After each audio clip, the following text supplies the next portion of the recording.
Hi, welcome to my podcast. My name is Raquel, and today is Sunday, the 12th of June, 2016. And I'm coming to you from my house today, as you can see from the background. And it's kind of cloudy today. We were supposed to have rain on Friday, which was a public holiday, so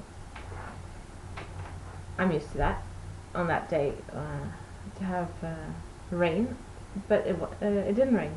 There was some dark clouds in the morning. I decided to take the dogs to the beach anyway, and it cleared up nicely, and we had a nice time on the beach. We stayed there till about midday, and then I came home and just hung out with the dogs and did some knitting, which I'll show you in a minute. And that's what I did on Friday. Then yesterday I went to a knitting public, the Worldwide Knitting Public Day, hosted by RGO Knitorama, the shop in Porto, and we went to Jardim das Virtudes, which is a small garden close to the river, and it was quite nice out there. So we're planning on organizing a picnic for July, maybe in the same location that maybe starts earlier. We were there from 3 o'clock onwards. I think we left around 7ish, and it was still nice weather. I think next time we're going to sit on the other side of the park so that we have the sun for most of the afternoon.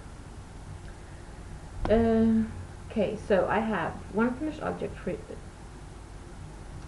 one finished knitting object to show off, and this morning I was planning on spinning on Friday, and then I didn't get around to it. I was too much into the knitting I was doing. So this morning I decided to get my wheel out, do some spinning, and so I have some spinning to show you. The reason for this is because the Tour de France will be starting in July, and on Ravelry there is the Tour de Fleece. And last year I wasn't spinning at the time, so this year I am spinning now, or I have spun some yarn, and I decided to join in. I'm going to be spinning up that big braid of the yellow one that I bought recently. I showed previously, and maybe I'll add a picture at the end to remind you which one it is. So yeah, I thought maybe it's time to get the wheel out again to do some practicing before then. I just realized I'm going to need to get some oil for it because it's squeaking a bit, so I need to clean it properly and add some oil in certain spots. So I'll start off with the spinning, and then I'll go on to the knitting, because one of the things you guys wanted to know about is how I modify a pattern and why I modify it. And I have finished my second romping around sweater by La Maison Hilili. So I have both of them here next to me to show you, and I'll show the modifications I made in each sweater and why I did so. And that includes the third one that I'm currently still working on. So let's start with the spinning, and then we'll go to the knitting, and that's pretty much what I have for you guys today. So hopefully it won't be too long of a podcast. We'll see. And it's around 4:45 in the afternoon, and like I said, it's kind of cloudy outside, so the lighting isn't too great at the moment. Okay, so spinning. First off, I got some lovely mohair from a friend of mine. She has her own goats, and she asked me if I wanted anything from the US, because she's from the US, but she comes here on occasion. And I asked her if she could bring me some of her mohair roving. Now she has a mill close by that cleans, well, cards it all up for her, so it comes like this, all in like, so it's quite easy to spin from. Now this is the first time I ever spun with mohair, and the beginning was kind of, yeah, it's different than spinning with the merino, which I've been spinning with so far. Also, this is undyed, and all the other yarn I've spun so far has been dyed, so maybe the dyeing process changes the yarn or the fiber as well. But I quite liked it. There's still quite a lot of, I don't know if you can see it, but there's quite a lot of little grass and other things in there. But that's okay. I'll just hoover the floor afterwards, not a big deal. So yeah, I've been spinning some of this. I think I spun about 50 grams. This had about 260 grams in total when I started with it. So yeah, so this is some of it still on the bobbin, and the lighting is totally blowing it out. I think I'm just going to close one of the blinds of it, maybe the lighting will improve, so hold on just a sec.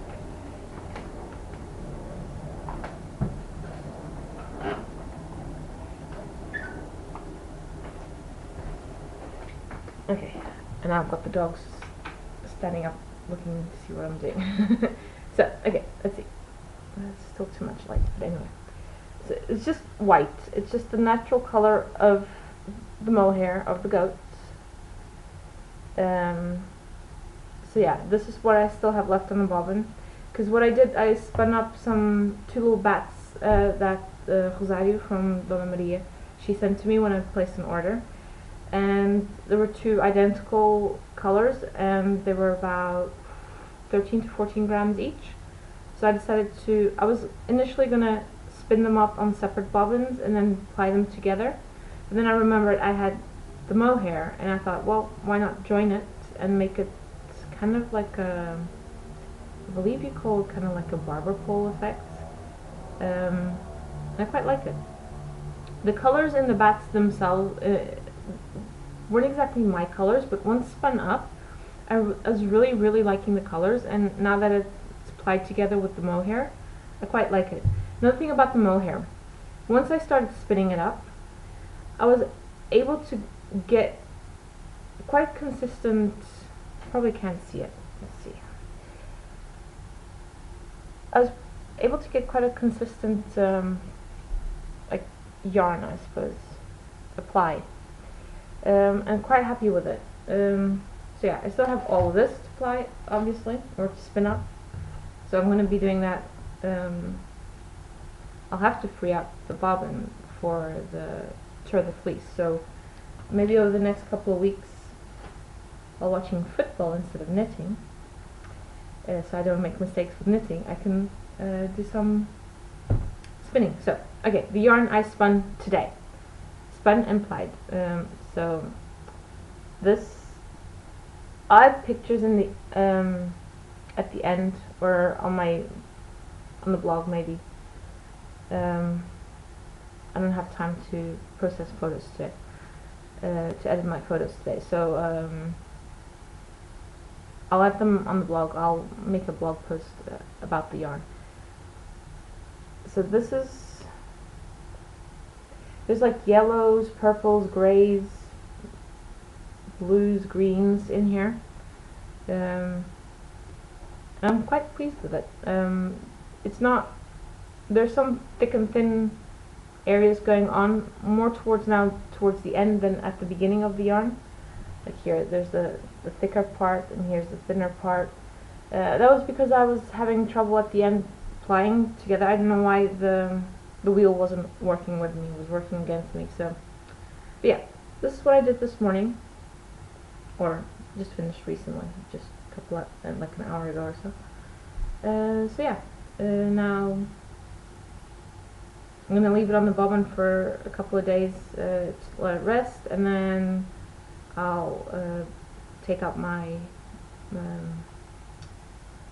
Swift and wind it onto the Swift to see how much I actually have, and how, and wind it up into a skein. So yeah, so that's the spinning. Now onto the knitting. So I'll start with the finished sweaters, and then I'll go into the one I'm currently knitting. So first of all, the second finished sweater is this one. I think last time I already had one sleeve. Oh, no, I had both sleeves, and I was still working on the body. So the sleeves, and I don't know if you're supposed to end with some ribbing here, but I decided I didn't want to end with the ribbing. I added just another couple more repeats of the pattern, and I did the same at the bottom of the sweater. Just carried on in the pattern until the length I wanted, and that was it. So yeah, it's finished now. This is all one size, and the only modifications I made obviously were no ribbing at the end of the sleeves or the body. Excuse me. And I modified the sleeves. I don't like the sleeves to be too large, and the way it's written, they'd be quite large. So these are very form-fitting. I won't put it on because it's really hot at the moment. So, but yeah, I'll take some photos of me wearing it and add them on the blog and on my Ravelry page, which I still have to do. Maybe I'll do this next week. I don't have time this week to do so, so I'll ask someone to take photos of me next week while I'm at the other Knit in Public day, or at the shop in the morning. So for this sweater, the only modifications I made, like I said, were the sleeves. I decreased a lot more stitches here at the underarm than what it was called for, and then I did the decreases as written for the rest of the sleeve, and that was it. In terms of modifications for the green one, that's all I did. Just the sleeves and adding no ribbing. The blue one, and I've talked about this one a bit before, I cast on the wrong number of stitches, so I had to modify how I did the rest of the sweater. So I was supposed to cast on for the large size, and I cast on for the extra large size, but only noticed that I only noticed it when I was starting the shoulder section up here, and by that time I'd already done the whole of the back up to the sleeves here, and I wasn't gonna rip everything out. So other modifications. So modifications for this sweater is that the top part is XL size. Then basically it's all the XL size, except that I did the repeats for the large size. Now, why do I usually, if I modify a pattern, why do I do so? I do so to make the sweater or the item fit me better than how it's written in the pattern. Like I said, I don't like large sleeves. I don't like too loose sleeves. I like them more fitting. So I did more decreases than called for again in this one. And this was the first one, so I wrote down what I did on the sleeves on this one to repeat it in the green one. Other modifications I might do in a pattern is maybe make it longer. If the sweater says to knit like 30 centimeters, I might want it longer or shorter depending on what the sweater is. Other modifications I usually do is the the ribbing. I might not like the ribbing that they suggest, or I might not like the bind off that they suggest, so I do those. With this one I knit according to the pattern. So as you can see, this one has the ribbing at the end, whereas the green one, let me get that one. Sorry, it's a huge mess here at the table. Okay, so here you have the pattern as written in the blue one, with the ribbing, and without the ribbing. Now this one the green one might stretch out a bit more, but I'm okay with that. This one, also I did a different bind off on this one, so this one won't stretch too much. And you can see that the green sleeve is slightly loose, slightly tighter than the blue one. Then again, I've worn the blue sweater already and I've not worn this one yet, because as luck would have it, when I finished it, the weather started turning better, so it's nice. It's been nice and warm over here. Okay, so that's modifications on these two sweaters. Now, the other one I'm knitting, and I don't think I've actually shown you since I started really knitting on this again. It's the Natsumi sweater by Yokohata for Brooklyn Tweed Wool People number 7. And this is a dolman type sweater, and it's knit from one side to the other, and that's including not just the shoulder section, including the whole body section. So you've got about 200 to 300 stitches on your needle from beginning to end, and you do some increases and some decreases along the way. But I was worried that I wouldn't have enough yarn to do the sweater as written, and I've done a sweater like that before, the gate pullover. I can't remember who it's by, and that was just way too many stitches. It's one thing having them all in the round, it's another thing having to go back and forth on all those stitches. So I decided to take the interesting feature of the sweater, which is the top part with the cables, do that whole section, so the shoulder sections, the front and the back section first, and then pick up stitches and knit the body in the round downwards. That way also I can use as much yarn as possible for the body, and if I have shorter sleeves, that's okay, that's not a big deal for me. So here's the sweater. This is the front.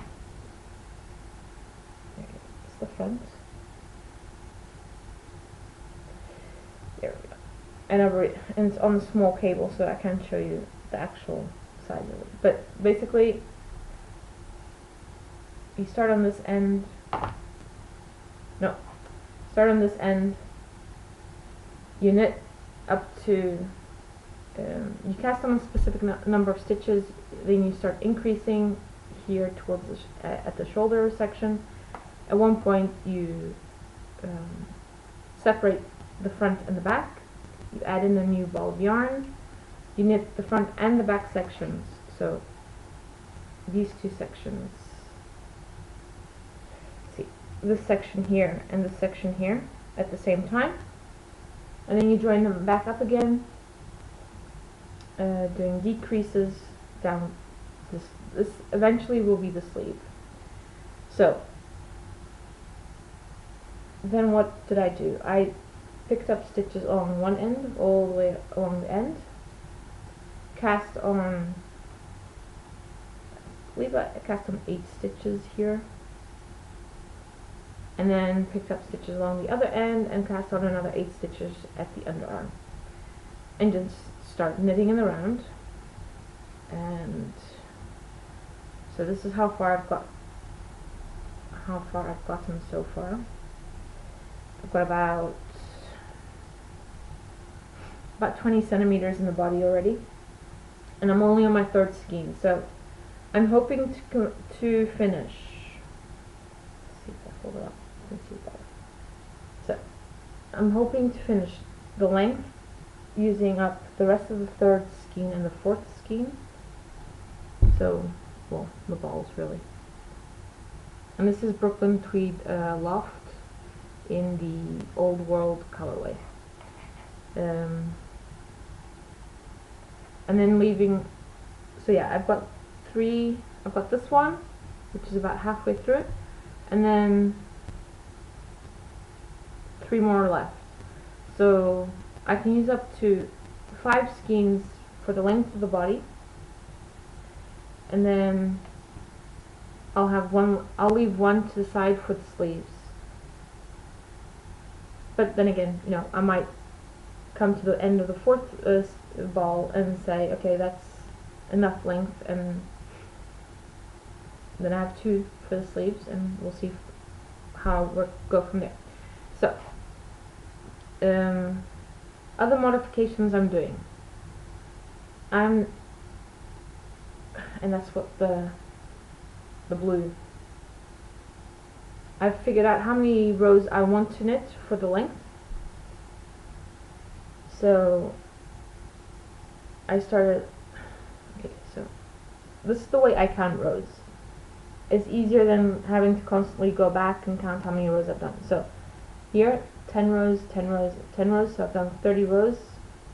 And at 30 rows, I decided to start doing some increases. And I'm doing them every 20 rows. So here, this section here is 20 rows. And now I'm more than halfway to get to the second section of increases. And I'm going to do that until I get, I believe I have about, I picked up, let's see, let me think. Sorry, I don't have my notes here with me. They're over there on the table and I don't feel like getting up to get them. I picked up approximately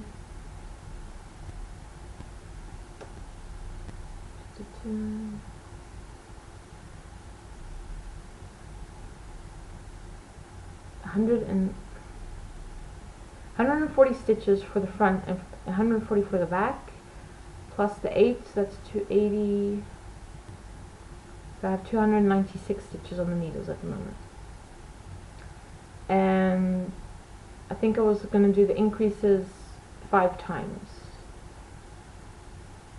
I think that's what I wrote down. But yeah, I'm going to be trying it on as I go. So these are I'm knitting these on 4mm needles, which is a US 6, and these are my Addy clicks. And they have a connector, so it's easy to add on the 100cm cable and just stretch the whole thing out to see if the length is okay, if I need to add more waist shaping or not.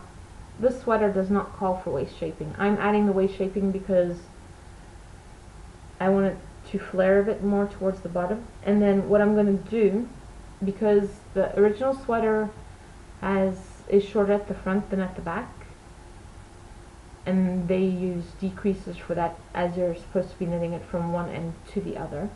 Because I'm not knitting it that way. What I'm going to do is take the bottom section of the split top by La Maison Rilili. She does short row sections to create like a rounded effect at the back and at the front. So that's what I'm going to be doing with this sweater as well. When I get to the number of rows I wanted to get to, I'm going to put the sweater on the longer cable to see if it's at the right length.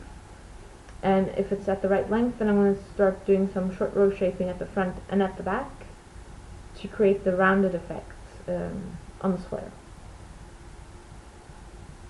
And the sleeves are just plain sleeves as the pattern calls for. I'm not going to carry on with the cables.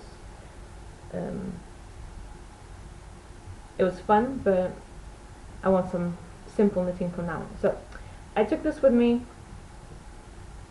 to the Knit in Public yesterday, and I put the stitch marker in to show how much I'd done. So all of this I did on Friday afternoon, and this is what I got done yesterday at at the park in the afternoon. So after the podcast, while I'm editing the podcast today, I'll be knitting on this while I'm waiting for it to upload and all that kind of thing. So I'm hoping by next week. First of all, I'm hoping that I won't have too busy a week at the office. Last week, Lisbon had 2 public holidays, so the office was very quiet. A lot of people took the whole week off, meaning quite a bit of work was probably not done that could have been done.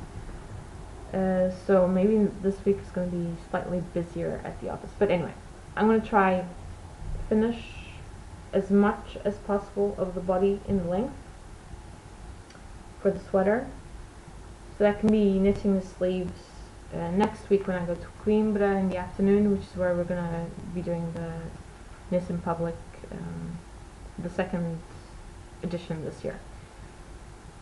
And I still not started the shawl for the cowl that Ovelha Negra is hosting, which is the On the Spice Market by Melanie Berg. I really want to get started on it, but I want to finish the sweater first, and then I can focus on the shawl. And my plan for the summer is, first of all, to continue podcasting. I'm going to try and continue doing it once a week, but depending on activities I've got going on, I won't be going on vacation anywhere, so I'll be staying here, either here at the apartment or at my parents' place. I will try to take a couple of days off, like a week or so, but usually that ends up not being possible, so we'll see. I basically end up taking all my vacation at the end of the year, which is okay by me. I don't mind. Although this year I'm going to try to at least take a week off in the summer to just really relax, and I guess I have a right to that as well. So yeah, my plans for the summer are to,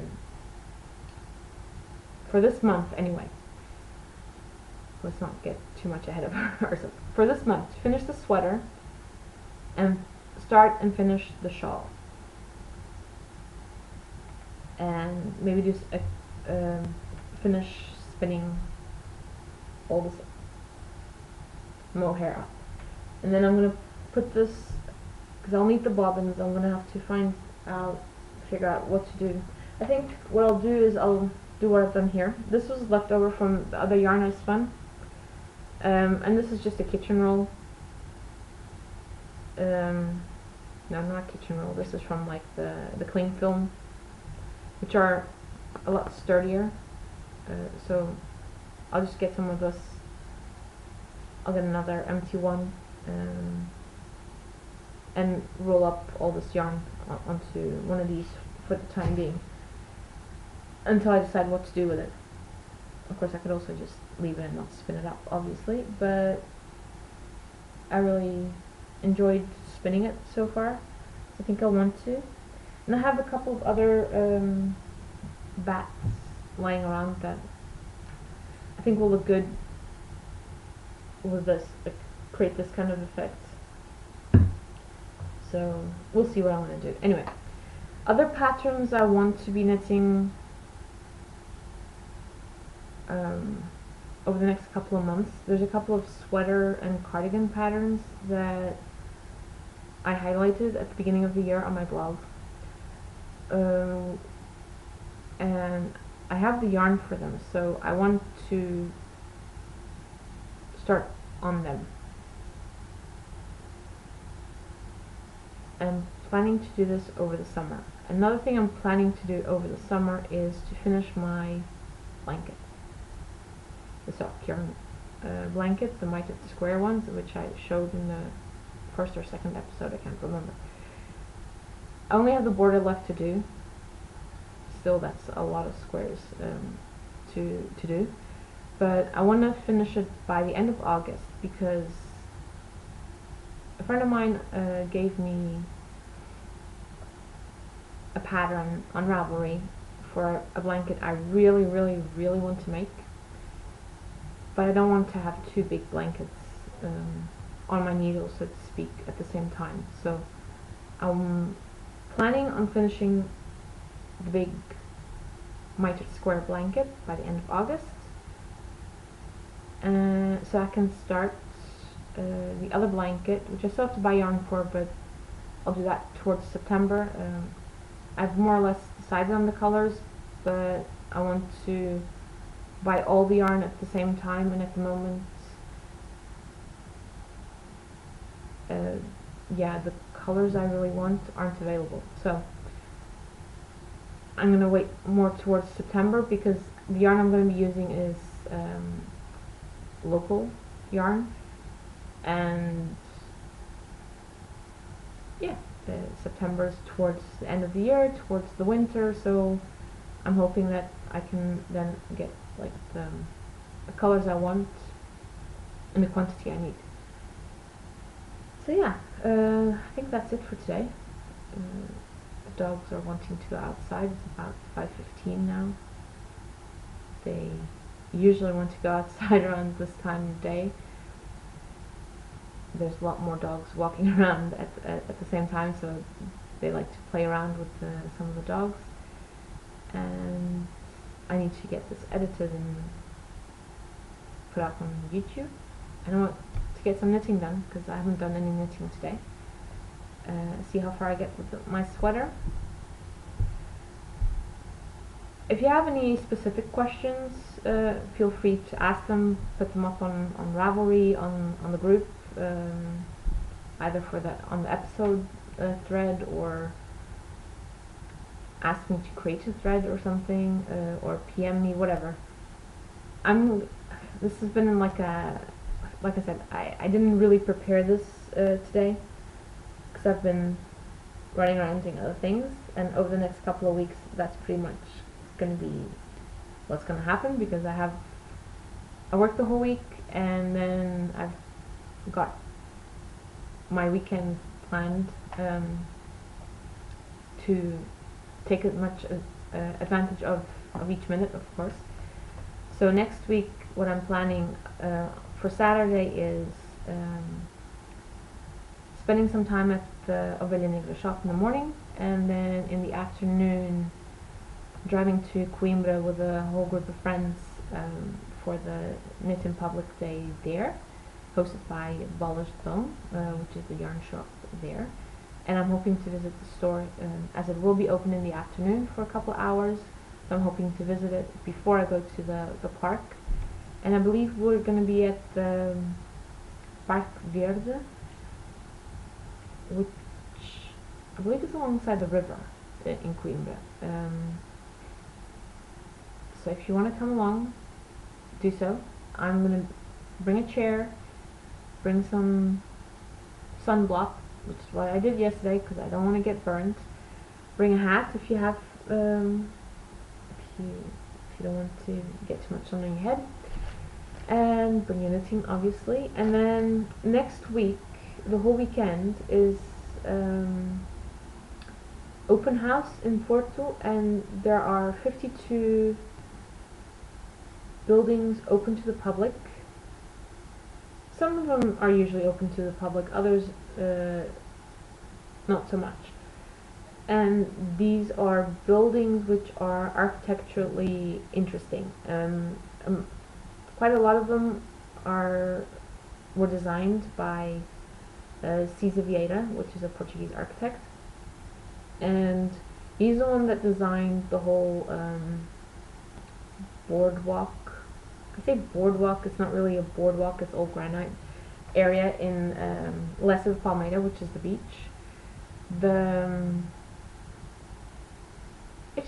It's a nice place to walk. I love taking the dogs there. What is going to be open to the public is the little tea house on the rocks.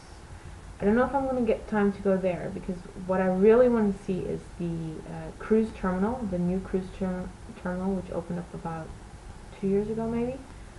And last time it was open to the public, I missed it. So this year, it's open to the public on the Saturday and on the Sunday and I plan on going and having a look at it. And also what's open is the lighthouse, which is the current place where the naval police, maritime police, houses their offices. And I like the lighthouse. I've taken quite a lot of photos of the lighthouse, and to get the opportunity to be able to go inside the lighthouse and hopefully climb up all the stairs and get like a view from the top of the lighthouse over the beach will be great. So those are two I want to visit in Lesser Palmeira. And then there's several other in downtown Porto. What I'll do is I'll put a link to the website that they have, showing you all the buildings that will be open on the 18th and on the 19th. And if you click on the on each of the pictures that it shows, it tells you the timetable that they're open. So I'm gonna have to do some, really, because Lesser Palmeira I need to go by car, and downtown it's not easy to get to on a weekend. It's not easy to find parking, so I'm gonna have to really make a really good plan of which buildings I want to see and at what time that they're open to the public, and make like a timetable of which ones I'll be seeing on the Sunday, because that's the only day I'm going to have available to me to see them. So I'm hoping what I'll probably do is like tape the film the podcast really early on Sunday morning so that I can have take as much advantage of the rest of the day to see all these buildings I want to see. But that could change, we'll see. So for now, enjoy the rest of your weekend. I'm going to take the dogs out for a walk, then I'm going to upload this to YouTube, and I'll see you guys next week. Bye.